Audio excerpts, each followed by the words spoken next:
안녕하세요, 임준입니다. 자, 오늘은 사회통합 프로그램 종합평가 한 권으로 끝내기 강의를 해보도록 하겠습니다. 자, 지난 시간까지는 한국어에 대해서 공부했고요. 자, 오늘은 한국 문화에 대해서 공부를 시작하도록 하겠습니다. 한국 문화는요, 총 32개, 32개의 꼭지로 구성되어 있는데요. 한 강의에, 그러니까 30분에 8개씩 나눠서 여러분들께 알려드리도록 하겠습니다. 지금 첫 번째 한국 문화 강의를 시작하도록 하겠습니다. 자, 먼저요, 대인관계에 대해서 나와 있는데요. 이 대인관계라는 것은요, 인간관계라고 이야기하기도 합니다. 그러니까 사람과 사람, 인간과 인간이죠. 사람과 사람의 관계에 대해서, 그 사이에 대해서 이야기하는데요. 행복을 결정하는 가장 중요한 요소가 바로 인간관계, 대인관계라고 얘기합니다. 그리고요, 사람들이 가장 많이 걱정하고 가장 많이 고민하는 부분도 바로 인간관계, 대인관계라고 하는데요. 그래서 이 책에서도 첫 번째로 대인관계를 넣었습니다. 자, 여기 봅시다. 대인관계, 인간관계에서 어려운 점은 무엇입니까? 이렇게 세 가지로 나눠봤는데요. 가족을 빼고, 가족은 너무너무 소중하고 너무너무 가까우니까 가족을 빼고 다른 인간관계를 살펴보면 이렇게 크게 세 가지로 나눌 수 있는 것 같아요. 먼저 학창시절, 그러니까 어렸을 때 학교에 다닐 때부터의 친구, 이런 친구들을요, 동창이라고 얘기하죠. 그래서 같이 학교에 다니고 같이 놀았던 그런 사람들을요, 동창이라고 하는데, 친구와 동창을 묶어 보겠습니다. 친구와 동창들은 어때요? 어떤 아이들은 사업을 하고요, 또 어떤 친구들은 회사에 다닙니다. 그러면 각자의 생활을 하다 보니까 이제 하고 있는 일들이 너무 달라요. 그래서 나는 이것을 하고 너는 저것을 하고 같이 알고 있는 것, 같이 느낄 수 있는 것들이 줄어들게 됩니다. 자, 그렇게 같이 느끼고 같이 알고 있는 것을 공감대라고 얘기하는데요. 공감대가 없어서 조금씩 이렇게 멀어지는 느낌이 들죠. 그럴 때 인간관계가 힘들어진다라는 느낌이 들 수 있습니다. 자, 공감대가 없으면 사이가 멀어지고요, 연락이 끊길 수도 있는 거죠. 자, 선배와 후배를 볼까요? 선배는 나이가 많은 사람, 후배는 나이가 어린 사람인데요. 나이가 어린 사람이 나이가 많은 사람을 대할 때 좀 부담스러워요, 불편해요, 이런 것들을요, 어렵다라고 표현할 수 있습니다. 나는 저 사람이 어려워요. 그런데요, 저 사람이 느낄 때는 저 사람이 나를 어렵다고 느껴요, 이런 것들을요, 어려워해요 라고 얘기할 수 있겠죠. 자, 선배를 대할 때는 어렵고, 선배는 후배가 나를 어렵다 느끼는 거, 어려워하니까 인간관계가 좀 어려울 수 있는 거죠. 자, 그 다음에 직장 생활에서의 인간관계입니다. 상사, 동료, 부하 직원은 어떨까요? 일할 때 느끼는 많은 어려움들이 있겠죠. 자, 이런 어려움들을 해결하기 위해서는요, 여러분들이 잘 알고 있는 방법을 씁니다. 먼저요, 이야기를 잘 들어주면 됩니다. 이야기를 잘 듣고요. 그리고 그랬구나, 어머 그랬어요, 이렇게 잘 호응해 주면 좋습니다. 이렇게 공감해 주면 좋아요. 공감을 잘 해주고요, 이야기를 잘 들어주는 것, 그리고 예의를 지키고 존중해 주는 것, 이것이 가장 좋은 방법이고요, 여러분도 이미 잘 알고 있는 방법이죠. 자, 다음은 성격에 대해서 알아보도록 하겠습니다. 여러분들은요, 성격에 대한 이야기를 아주 많이 들었을 겁니다. 어떤 성격이 있는지 이런 어휘를 통해서 알아보도록 할 텐데요. 먼저 친구, 사람을 아주 좋아하는 그런 사람이 있고요. 나는 혼자, 1인, 그러니까 혼자가 좋아요, 이렇게 하는 사람들이 있죠. 자, 이렇게 성향이 좀 달라요. 성격이 좀 달라요. 자, 이쪽에 있는 사람을 뭐라고 하냐면 사교적이다, 그리고 외향적이다, 이렇게 얘기를 하죠. 그러면 이쪽에 있는 사람들은 뭐라고 그래요? 내성적이다 또는 내향적이다 라고 얘기를 합니다. 이렇게 친구가 좋아요, 사람 만나는 것이 좋아요, 이런 성격이 있고요. 혼자 있는 것이 좋아요, 나는 조용한 것이 좋아요, 나는 활발한 것이 좋아요, 이런 식으로 성격의 차이를 알 수 있겠죠. 자, 그런 것뿐만 아니라요, 외향적이다, 그 다음에 내성적이다, 내향적이다, 이렇게 반대되는 부분뿐만 아니라 성격이 부드럽고 너그러워서 원만하고 인간관계에서 문제가 없다, 그럴 때 대인관계가 원만하다라는 표현을 쓸 수 있습니다. 자, 여러분들은 소심하다라는 말을 많이 들어봤을 거예요. 아주 작은 일에도 민감하게 반응합니다. 마음에 상처를 받습니다. 기분이 나빠합니다. 이런 사람들을 소심하다라고 하는데, 이 소심하다의 반대말이 바로 대범하다죠. 그래서 아주 작은 일은 신경 쓰지 않아요, 괜찮아요, 이렇게 하는 사람들을 대범하다라고 이야기할 수 있습니다. 자, 낙천적이다, 낙관적이다 라는 말이 있는데요. 어떤 일을 굉장히 좋게 생각합니다, 긍정적으로 생각합니다, 이렇게 얘기할 수 있고요. 반대말은 비관적이다 라고 얘기할 수 있습니다. 그래서 낙관적, 낙천적이라는 말은요, 여러분들이 잘 알고 있는 긍정적이다로 바꿀 수 있고요.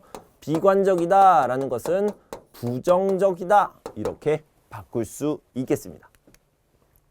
자, 문제를 같이 보면요.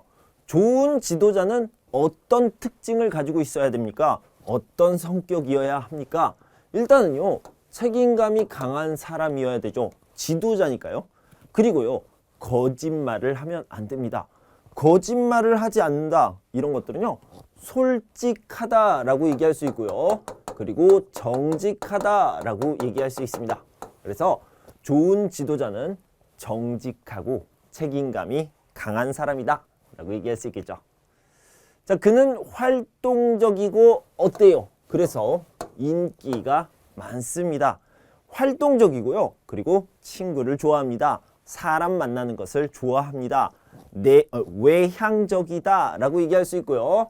사교적이다, 친구를 좋아한다 라고 얘기할 수 있겠죠. 자, 다음은 지역복지 서비스를 알아보도록 하겠습니다.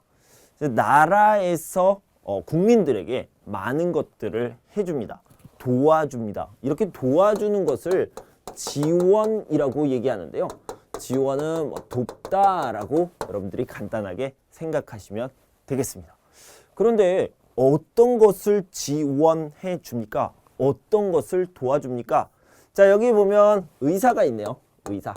자, 이 의사는 어디에서 일하고 있을까요? 여기 보면요, 보건소에서 일을 하고 있습니다. 나중에 의료 서비스 부분에서 자세히 말씀드리겠지만, 나라에서 운영하는 의료기관, 병을 치료해주는 기관을요, 보건소라고 얘기합니다. 지역마다, 동네마다 있는 이 보건소에서요, 무료로 아니면 아주 적은 돈, 싸게, 저렴하게 치료를 받을 수 있습니다.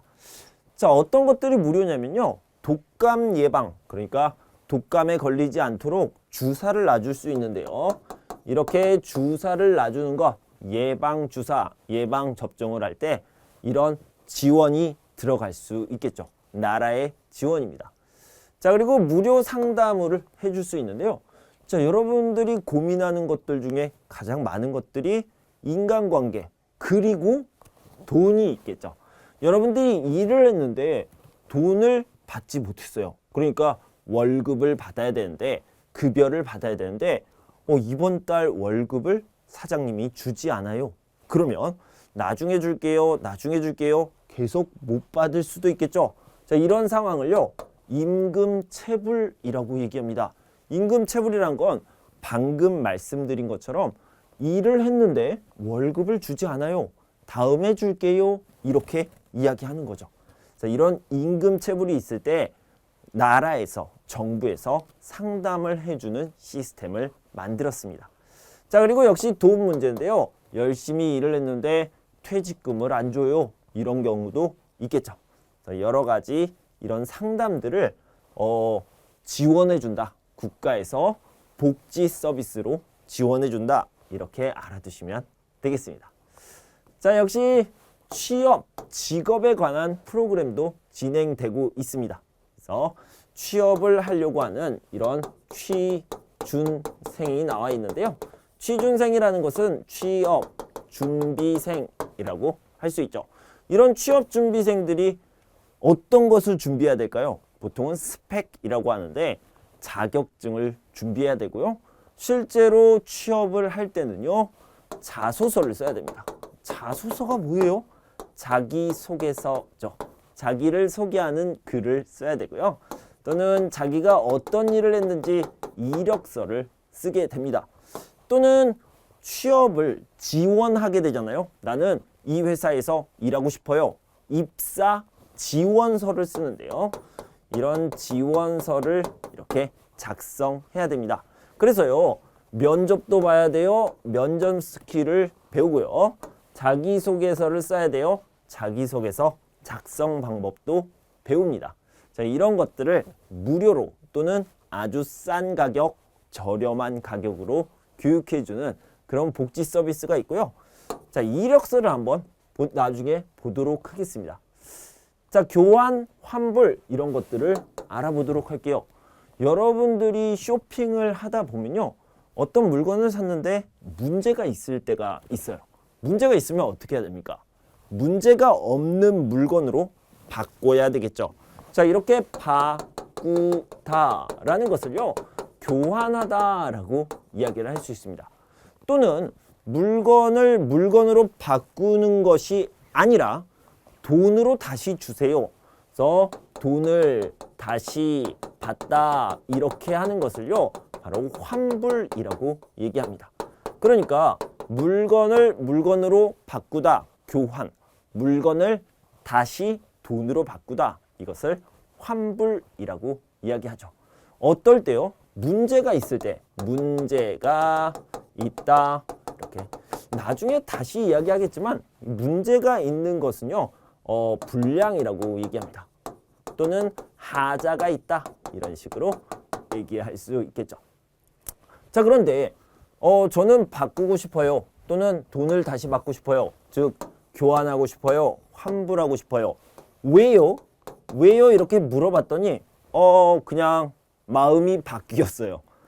just 마음이 바뀌었어요. 이런 것들은 교환이 안 될 때도 있고요. 환불이 안 될 때도 있습니다. 방금 just 마음이 바뀌었어요. 이걸 뭐라고 하냐면요. 단순 변심이라고 합니다. 자, 이거는 just가 되겠고요. 마음이 생각이 바뀌다 이렇게 얘기합니다. 그때는 환불을 해줄 수 없습니다. 이렇게 얘기할 수 있겠죠. 이런 것들을 알아보시면 좋겠습니다.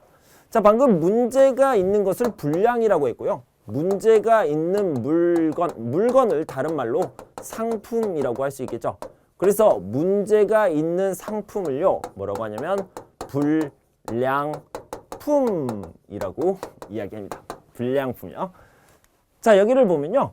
A 회사에서 판매한 보조 배터리에 계속 잇따라 나옵니다. 무엇이요? 문제가 있는 상품이 계속 나오니까 모든 것, 전량을 다시 돈으로 주겠다라고 했다고 합니다. 그러면 여기에는요. 문제가 있는 상품, 문제가 있는 상품, 이걸 뭐라고 그랬어요? 자, 문제가 있다는 것을 불량이라고 얘기했고요. 상품을 품이라고 얘기해서 불량품이라고 쓰면 되겠죠. 자, 이번엔 소비와 절약에 대해서 알아보도록 하겠습니다. 먼저 이 소비에 대해서 알아볼 텐데요. 소비는 어디에서 하게 됩니까? 물론 여러 장소에서 여러분들이 물건을 사고 돈을 내게 되죠. 이런 것들을 소비라고 하는데요. 자, 여기서 여러분들이 물건을 가장 많이 사고 돈을 가장 많이 쓰는 것 중에 하나인 재래시장, 백화점, 대형마트, 슈퍼마켓, 편의점, 홈쇼핑을 가져왔고요. 이것들의 특징을 좀 알아봤습니다. 자, 먼저 정찰제라는 것은요. 정가제라고 얘기하기도 합니다. 정찰제, 정가제 거의 비슷한 뜻인데요. 이 정가라는 말은요. 정해진 가격, 제도, 시스템 이렇게 생각하면 됩니다. 그러니까요. 이것은 3만 원이에요. 깎아주세요. 안 돼요. 그냥 3만 원이에요. 이렇게 딱 정해져 있습니다. 바뀌지 않습니다. 이것을요. 정가제, 정찰제라고 얘기합니다. 그래서 여기 백화점, 대형마트, 편의점 같은 경우에는요. 다 정찰제로 운영을 하고 있고요.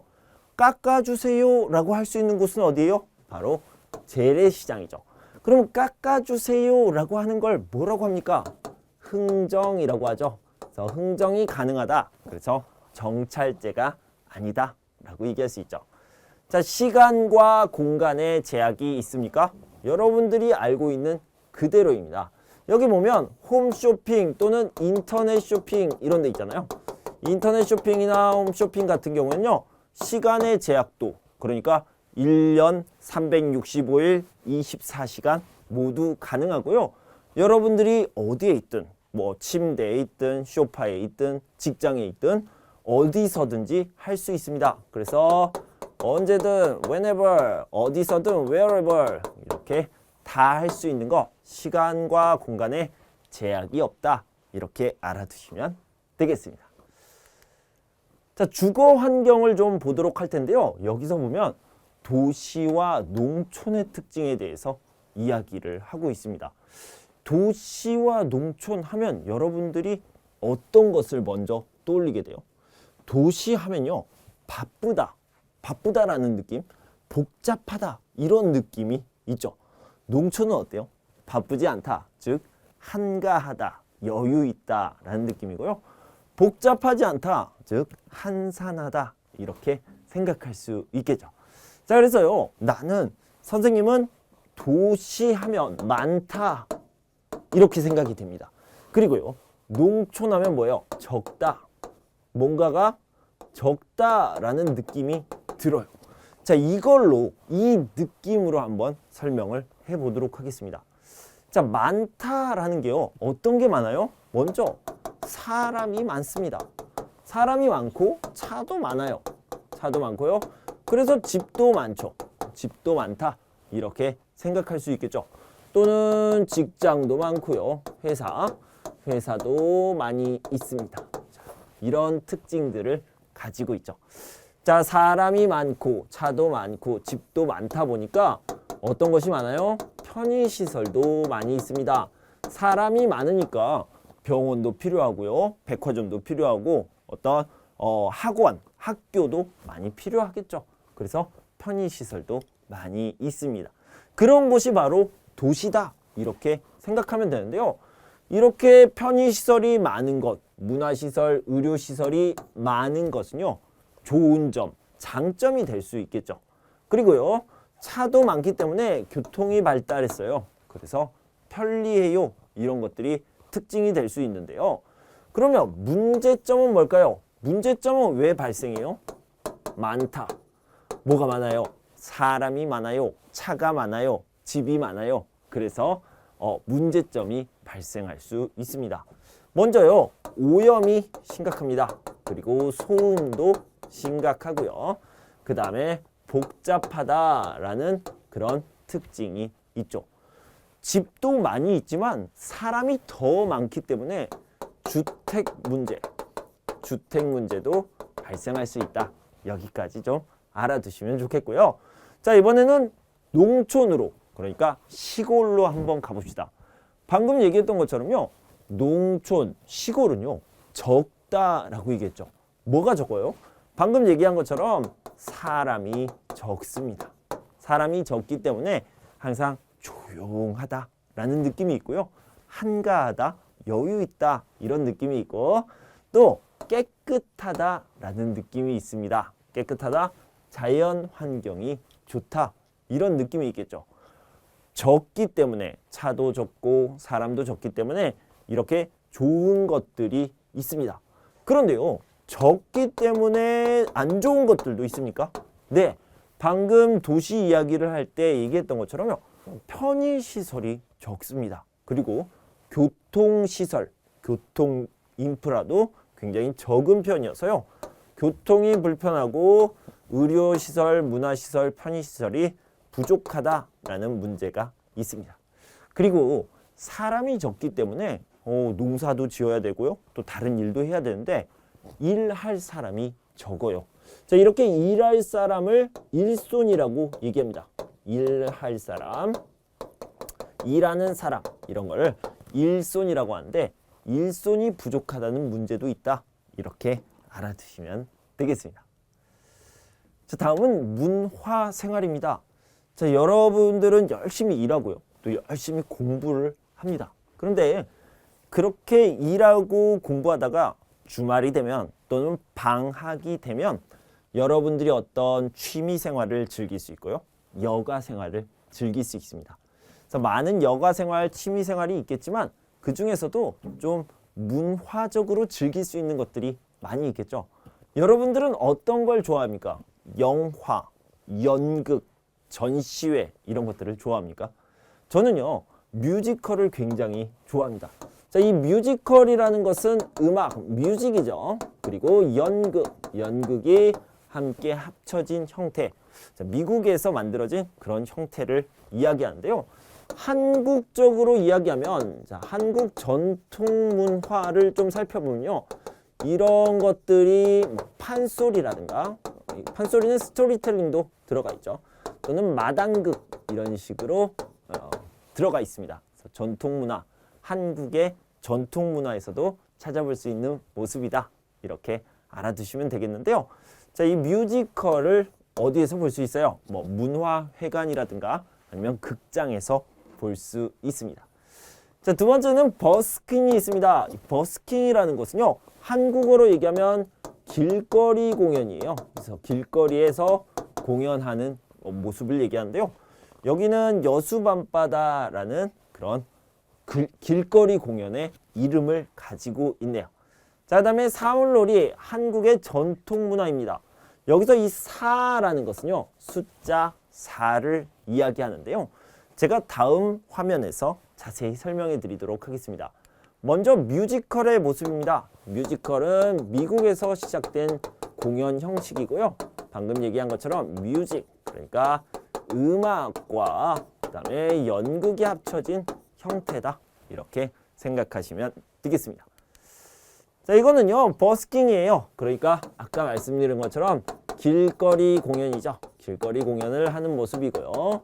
버스킹이라고 이야기를 합니다. 길거리 공연을 하고 있다.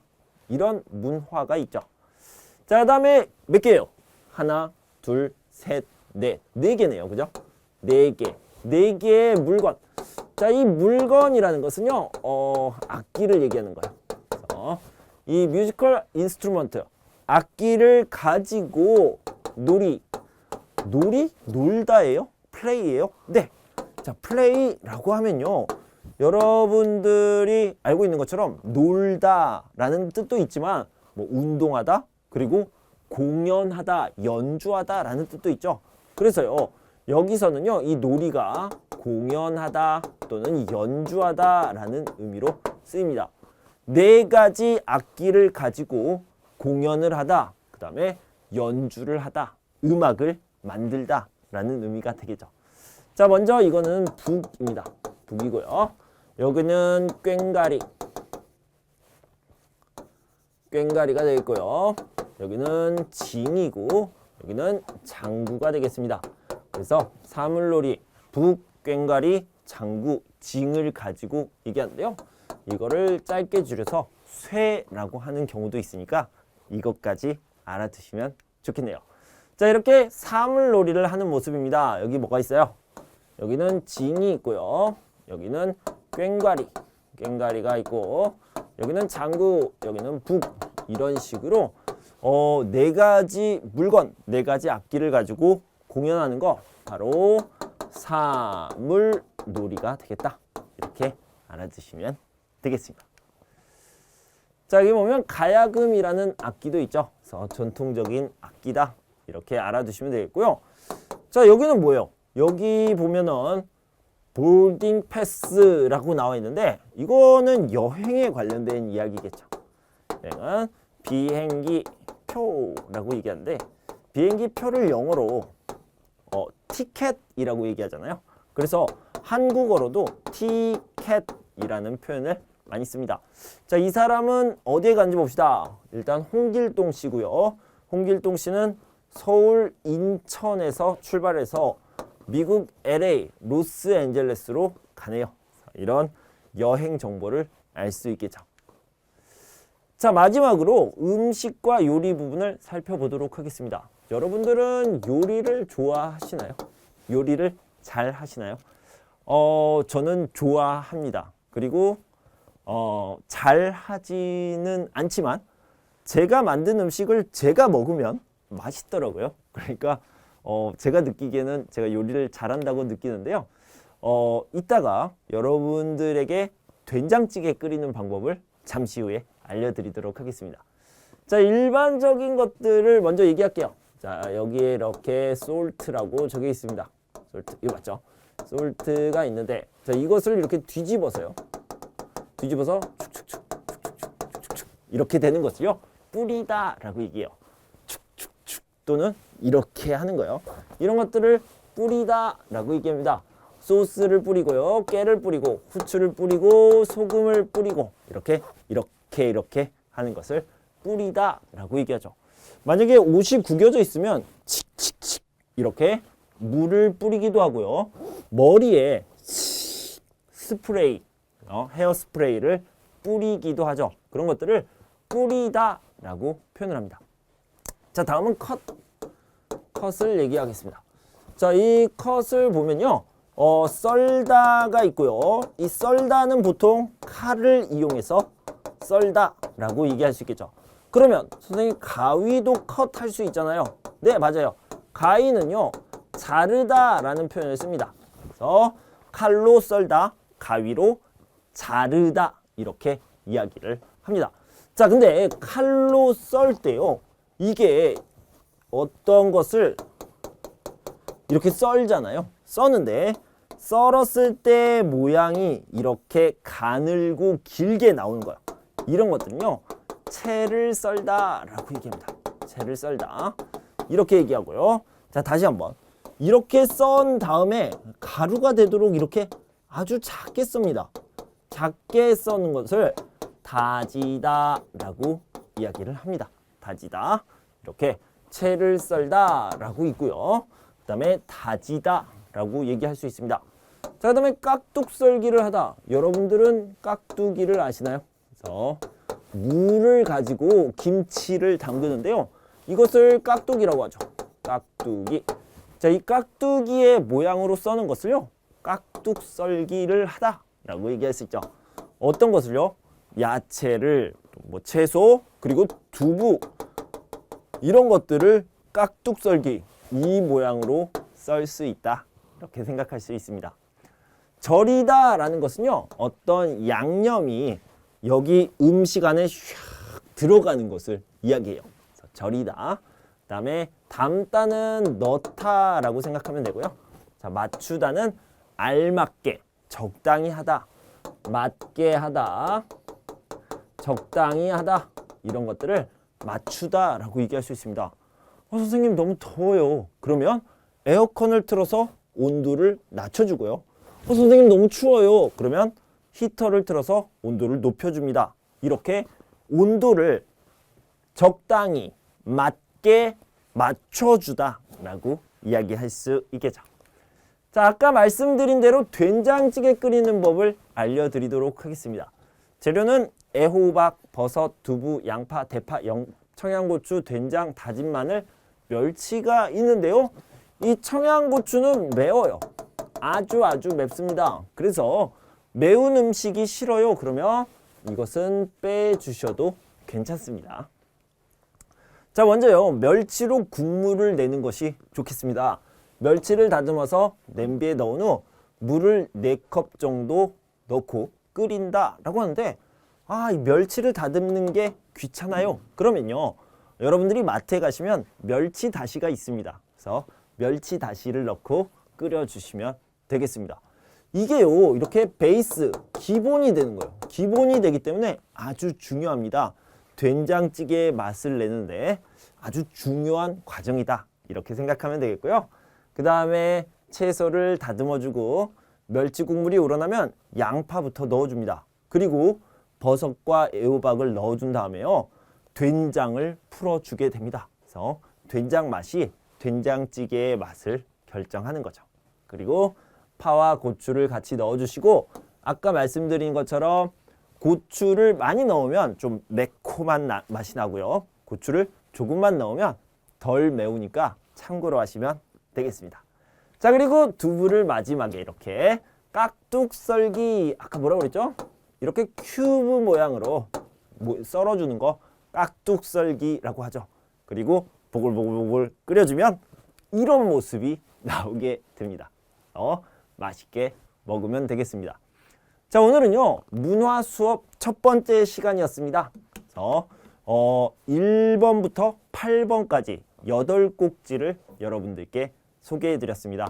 자, 다음 시간에는요 또 그 다음 8개를 소개해 드릴 텐데요. 그때까지 여러분 건강하고 행복하세요. 감사합니다.